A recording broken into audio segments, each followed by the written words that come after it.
to our representative from the Ministry of Information, members of the media, Deputy Auditor Generals here present, directors and deputy directors of audit, staff of the Office of the Auditor General. A very good morning to you all and welcome to the Audit Office. It is an honor indeed to have you attend this briefing at such short notice. The purpose of this meeting is for me to present the highlights of the issues that are contained in my annual report for the financial year ended December 31, 2019, that was tabled in Parliament yesterday. As the Auditor General, I desire that accurate and useful information about the work of the office be readily available to the public, hence this engagement with you today.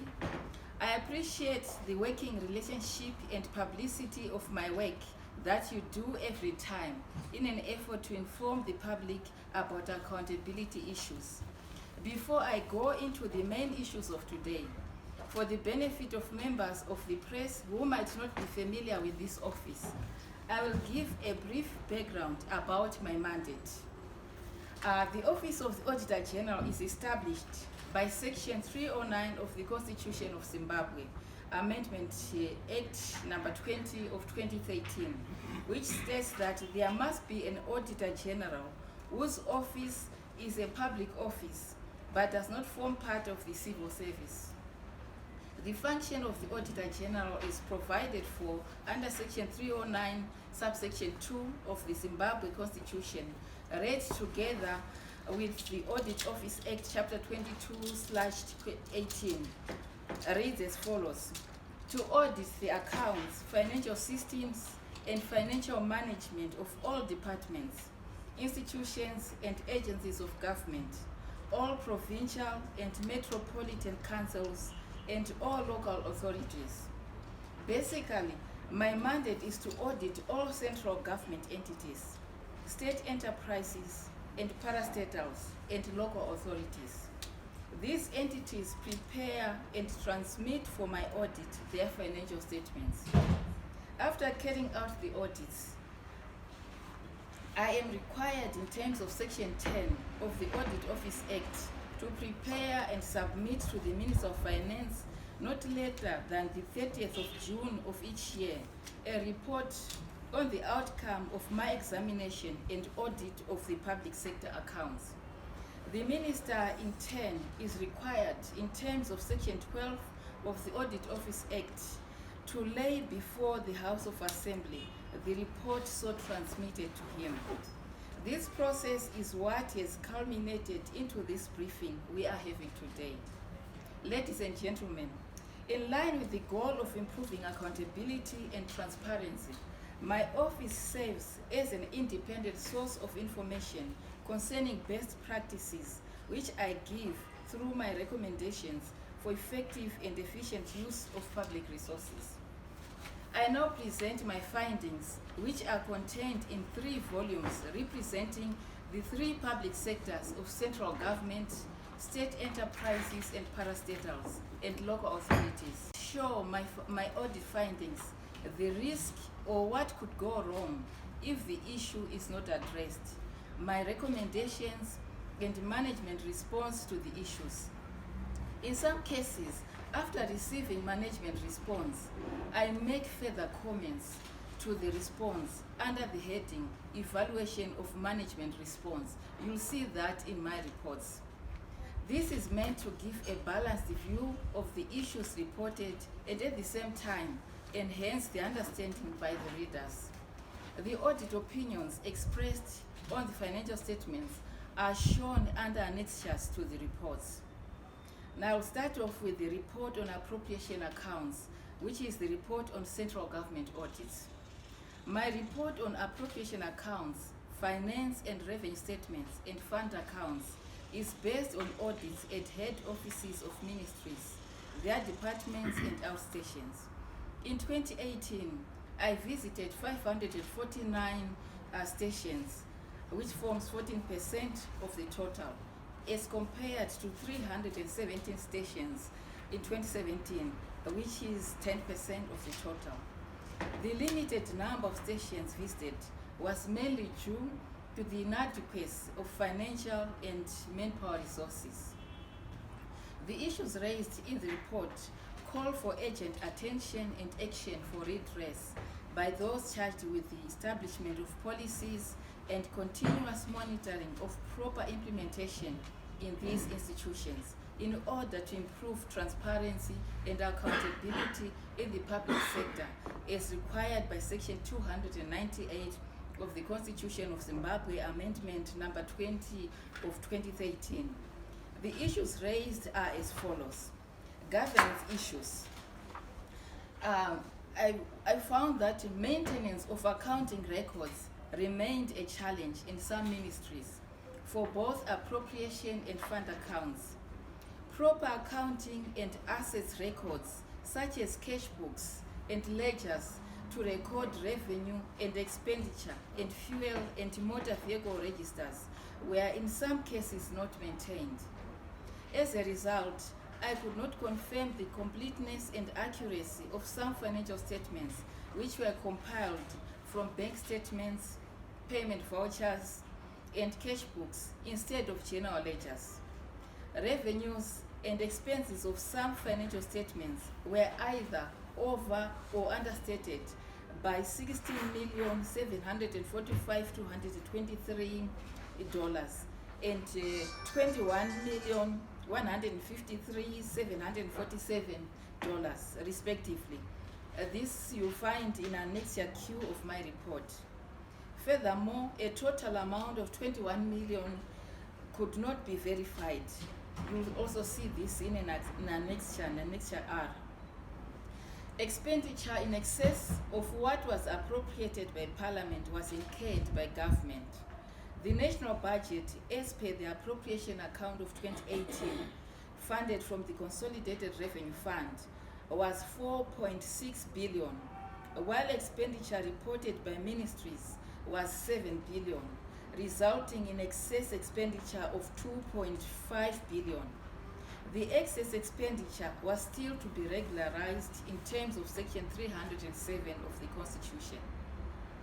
Expenditure totaling 2.3 million was incurred on the purchase of vehicles, generators, excavators, syringe infusion pumps, a water bowser, and biometric cards, which were not delivered. There was no evidence that the ministries had followed up deliveries of the outstanding goods. Ministries processed the payments amounting to $7,280,598 and $232,187,525 that were not adequately supported with receipts, invoices, goods received notes, and competitive quotations, and this made it difficult for me to ascertain if these funds were used for the intended purposes. Variances of 3 million plus were noted in some ministries between expenditure for employment costs shown in the appropriation account and expenditure reported by Salary Service Bureau.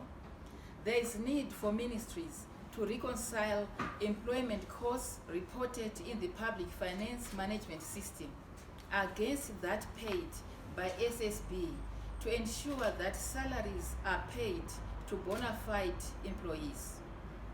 Regarding debt collection and management, the outstanding amount of debtors increased from $133.8 million to $416,852,415. The increase demands for more effort to be put to recover the outstanding revenue by employing efficient follow-up systems. The bulk of the amount has remained uncollected for long periods of time, making the collectability of the monies doubtful.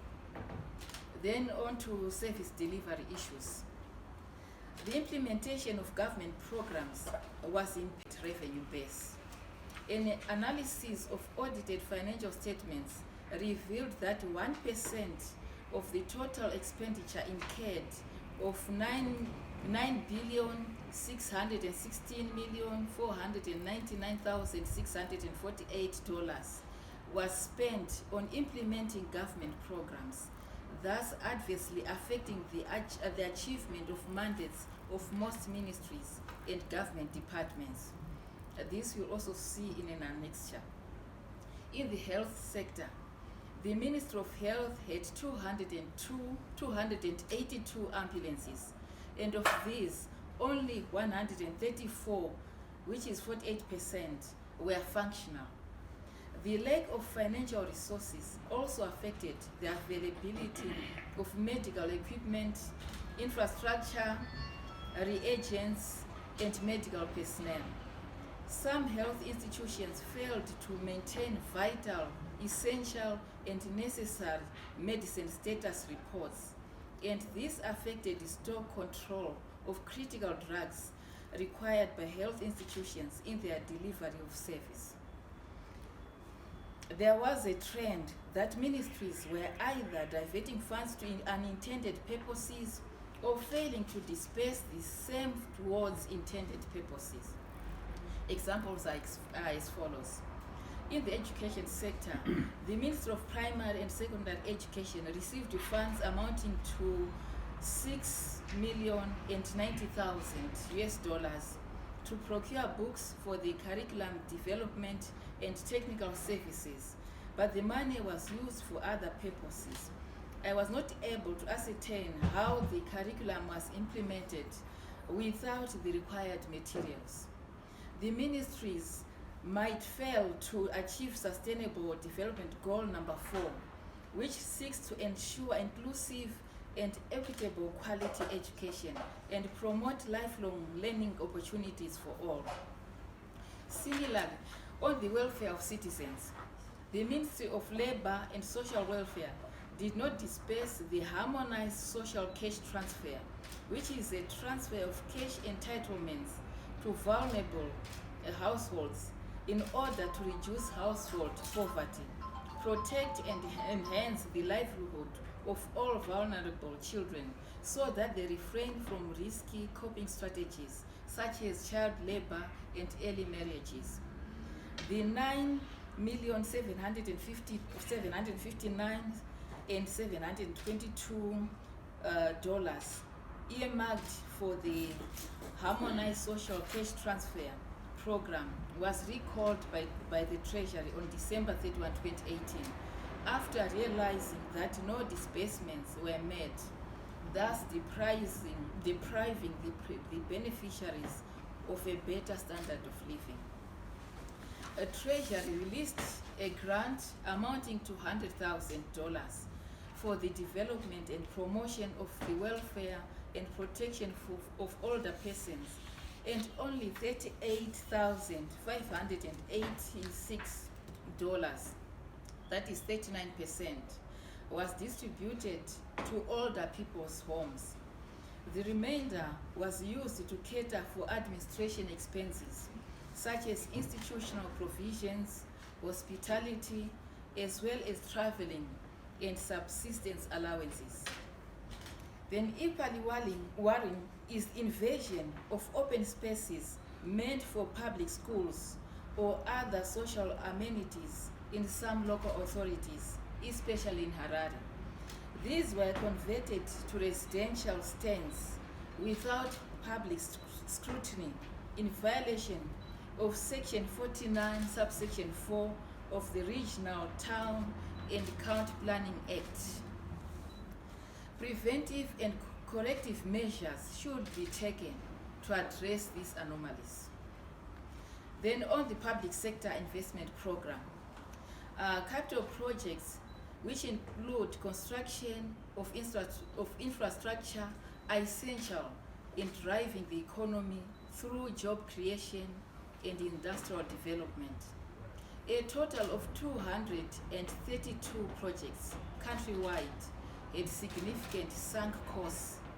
74 projects, some of whose implementation kicked off over a decade ago, were stalled, and 158 projects were in progress.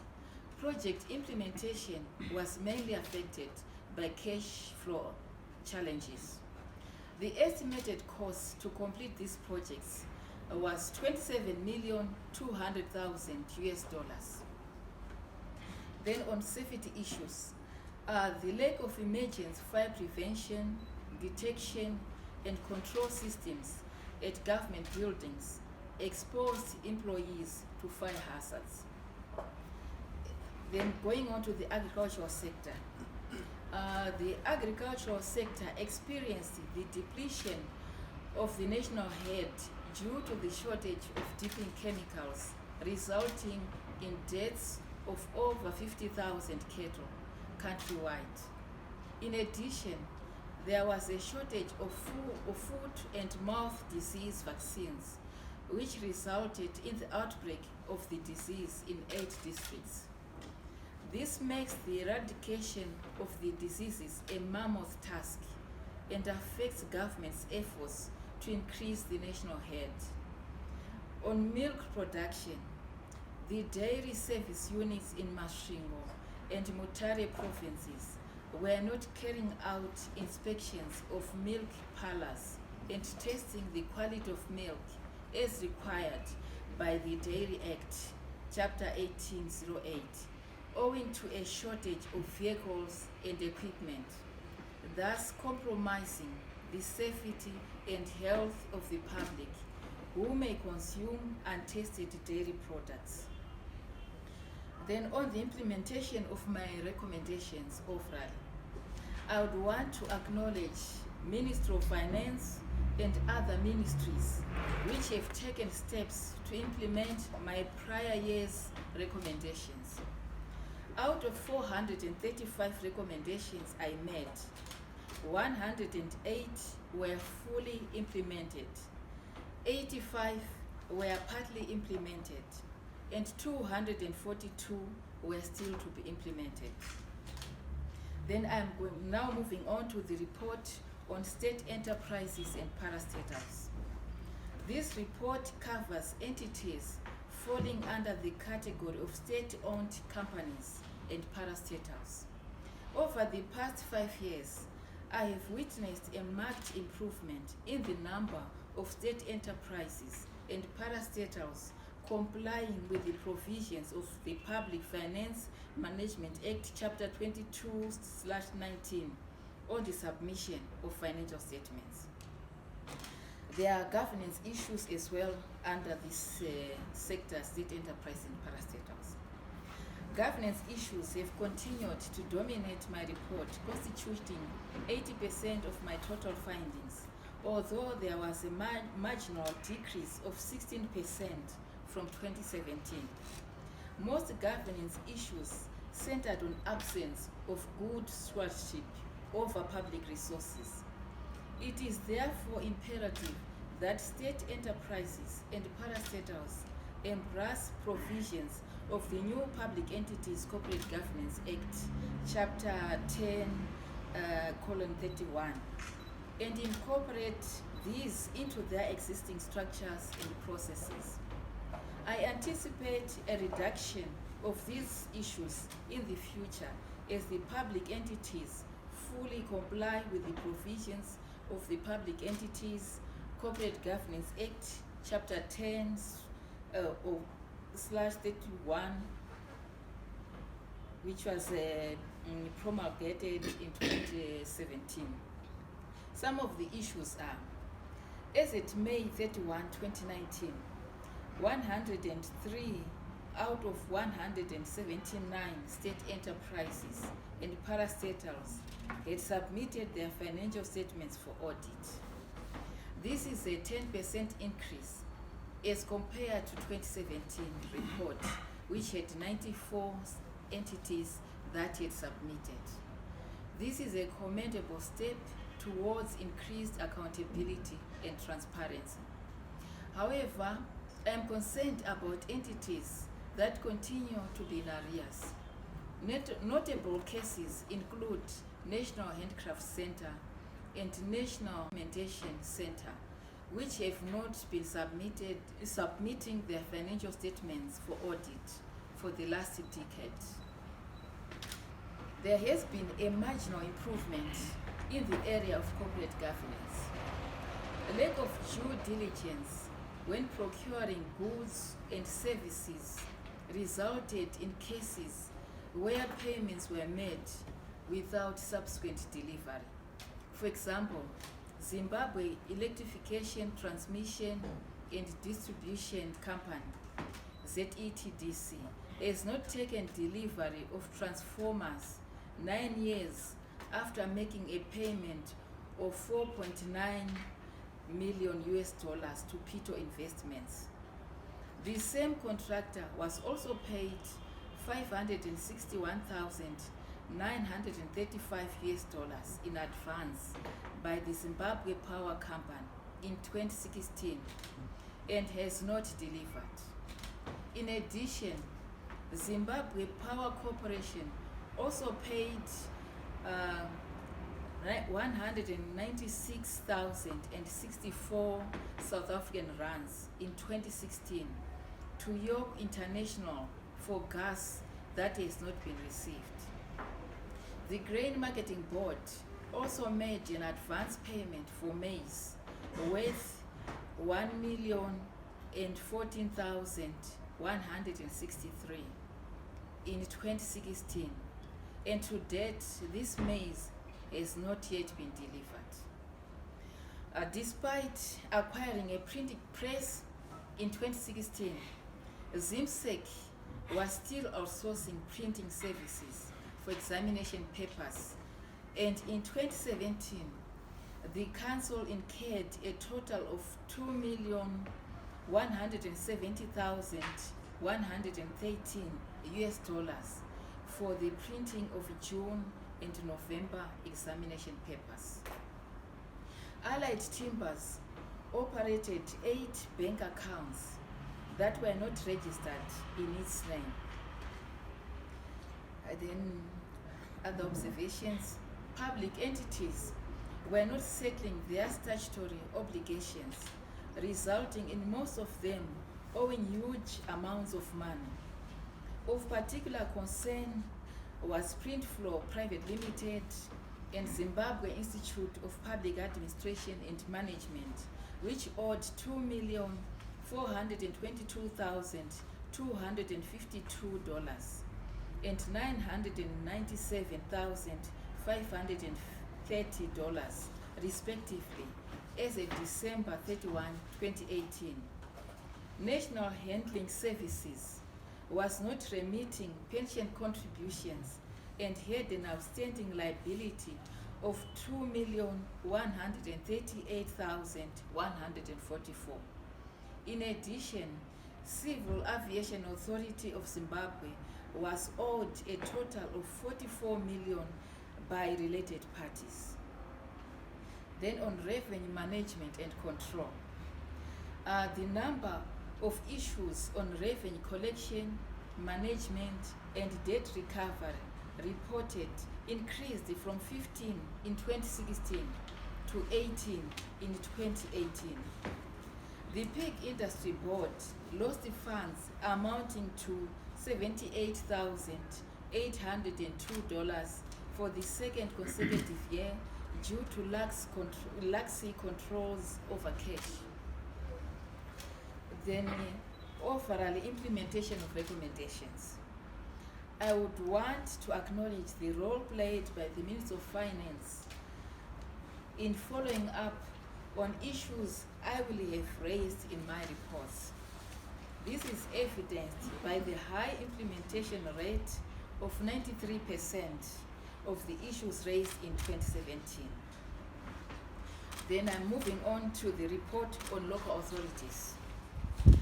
This report covers issues raised during the audit of local authorities, both urban and rural. Most of the audits of local authorities are being contracted out to private firms, as the office is still building capacity in the area of manpower. Some of you might not be aware that the audit of local authorities is a recent addition to the work of the Auditor General.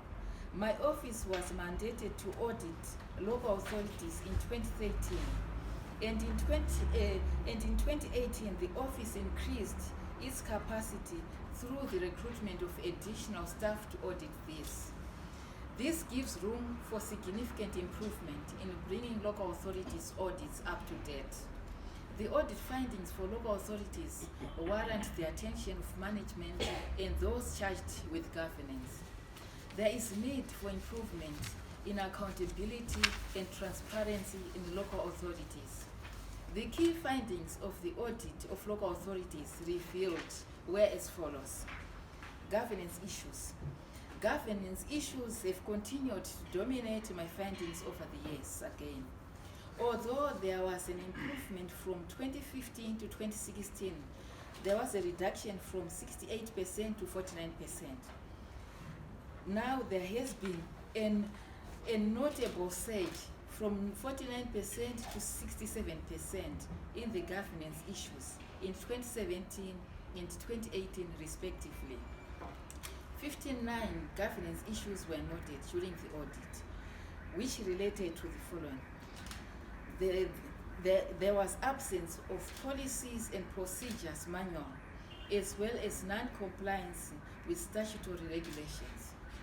Of note, Shutikungwiza Municipality, Karoi Town Council, Bubi Rural District Council, among others, were operating without key policies and procedures manual. For the 2018 financial year, only 3 out of 92 local authorities, that is Bindura Municipality, Tombogara Rural District Council, and Marongera Rural District Council, had current 2018 audited financial statements. 70 local authorities had not submitted their financial statements for audit as at May 31, 2019. One of the local authorities, Kusiled Rural District Council, was still to submit financial statements dating back to 2014.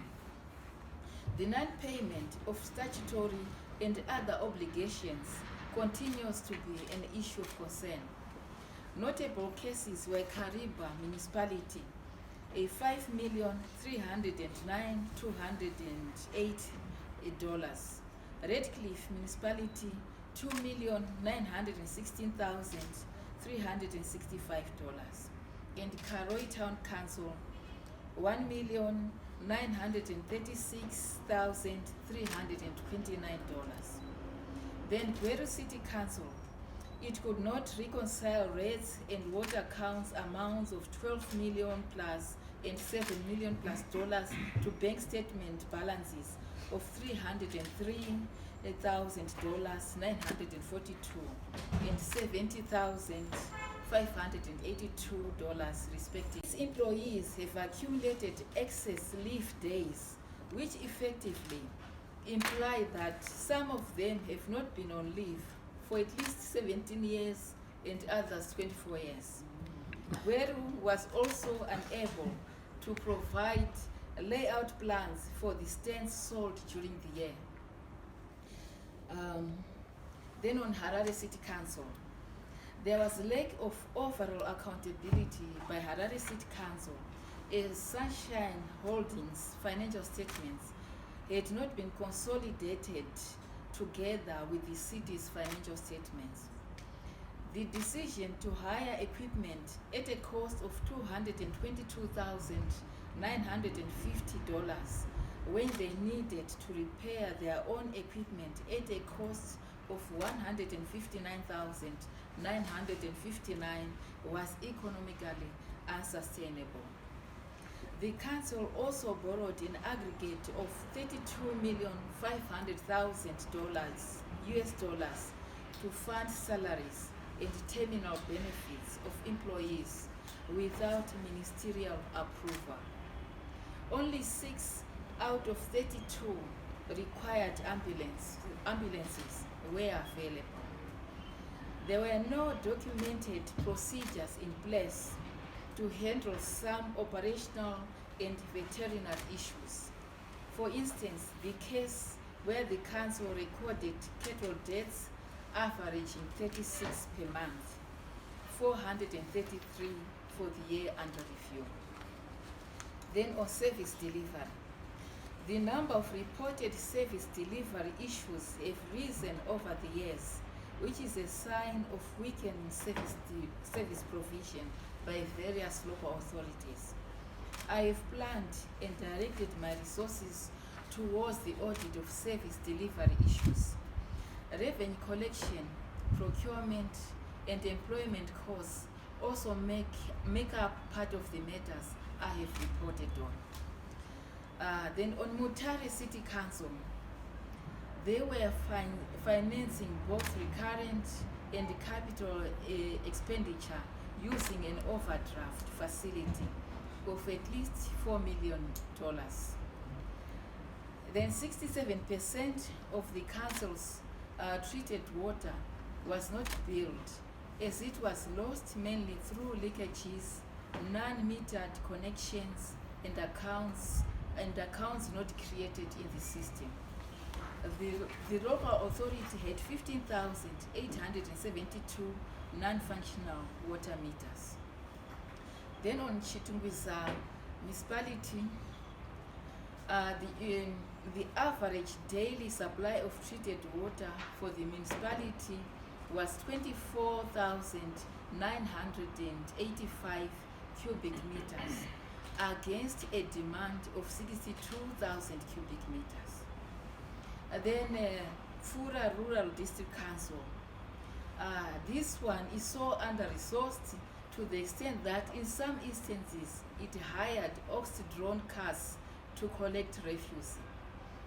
Then revenue collection and management. 11 collection and debt management issues are raised in my report. These were mainly characterized by lack of proper debt management practices and incomplete records.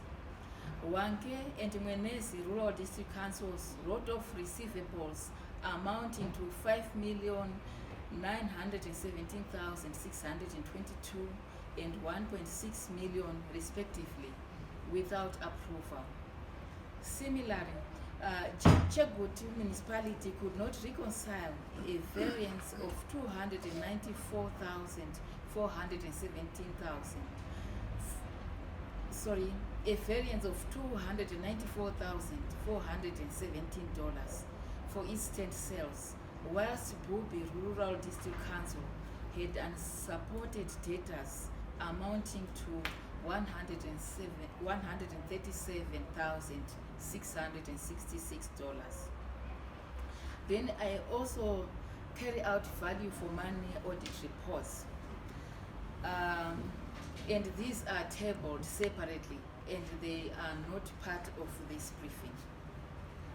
By way of conclusion, I would like to say that my office remains committed to working tirelessly within my mandate to promote transparency and accountability in the public sector for the betterment of the lives of Zimbabweans. For detailed information, you can also visit our website. You are going to be given the website address.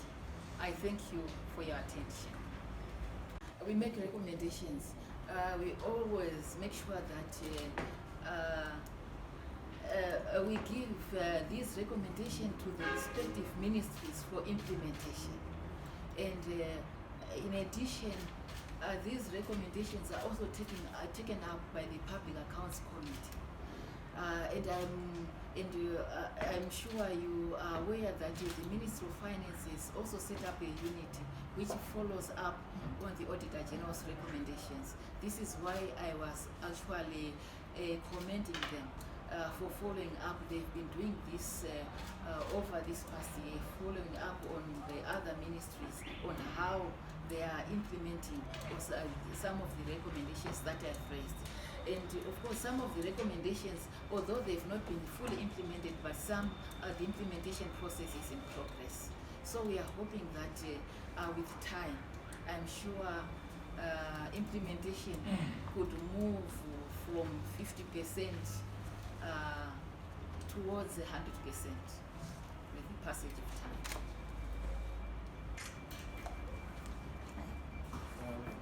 actually gone down. There are quite a number which were in arrears, but we are seeing an improvement. Those are isolated cases. So I would say that I think pressure is being brought to bear on a number of entities that are still behind. So it's a work in progress, and I'm hopeful that sooner or later we'll be having 100% submission of these arrear financial statements.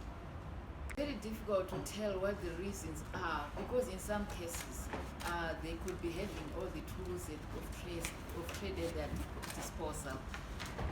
So it's an issue that we also pass on to the ministries, but we think by and large it's lack of enforcement, supervisory controls. Is there any interaction or cooperation between your office and the Anti-Corruption Commission? Because clearly some of these issues is clear corruption. What we do, once our reports are tabled like this, we send copies to the Anti-Corruption Commission, and they do follow up on some, although they have been inundated with a lot of work, but we do pass on our reports, and of late we've been interacting with them, and where they need clarification, we do give them. They have threshold, they've got monitoring units, and for those ministries who can procure without recourse to PRAS, after a month PRAS will call upon those ministries, all ministries, just to monitor to see how they fared, and where there are issues they always raise those issues with them. So with proper monitoring surveillance, I'm sure these leakages are going to be plugged. Cannot really tell with you that how many are there, but there are quite a number which could be criminally aligned. But what we do after each audit, we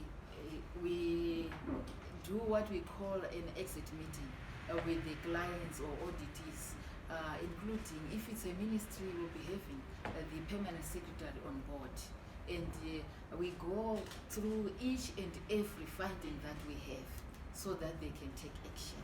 So it is at that forum that the permanent secretary can actually identify areas which are of concern and which need speedy redress. So they should take that into account. We actually come up with a qualified opinion. A qualified opinion where we are not happy with certain areas. And in some cases where it's really bad, we come up with an adverse opinion. Where we cannot completely audit, that's when we come up with a disclaimer of opinion. You'll find out in our reports that we've got schedules, we've got appendices which show the type of opinion which was given to each and every ministry, whether it's an qualified, unqualified, and adverse or disclaimer. From the Ministry of Information, members of staff of the Office of the Auditor General, I would want to take this opportunity to thank you for this time.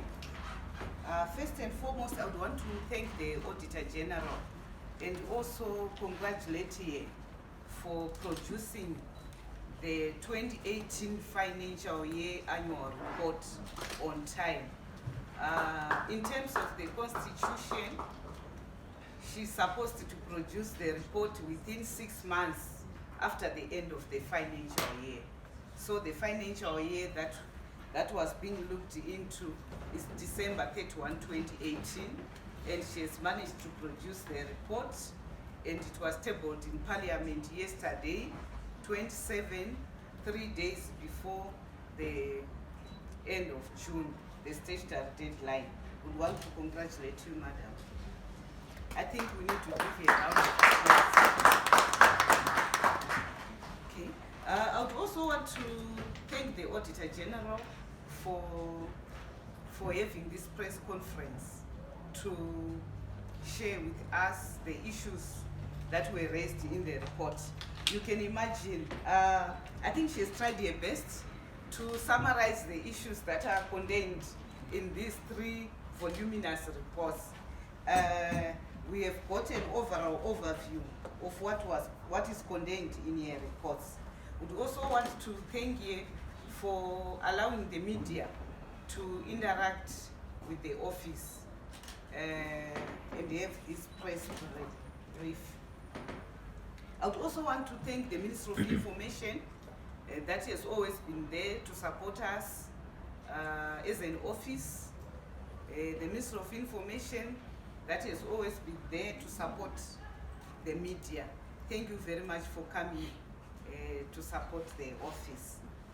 I would also want to take this opportunity to thank the media. The media has always been there for the Office of the Auditor General. We have seen a lot of coverage of the Auditor General's reports in the media. We would really want to express our appreciation for all the work that we are doing for the Office of the Auditor General. And the turnout, you managed to come for this press brief within a short period of time. We want to really thank you. I think we need to appreciate them for coming for this session.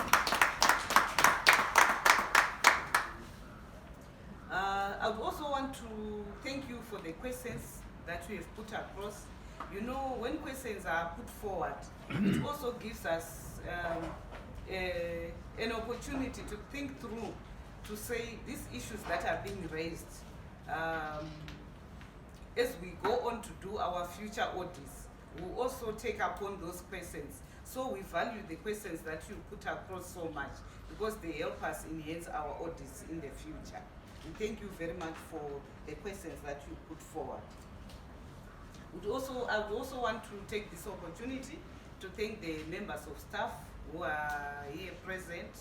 We have joined the Auditor General during this session, and also being the members of staff, we have also contributed in the production of the Auditor General's annual report. Thank you very much for your presence. Lastly, I would want to express appreciation to the public relations team.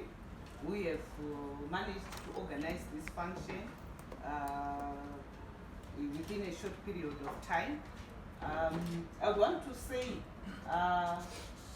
our having this press conference is dependent upon the tabling of the report.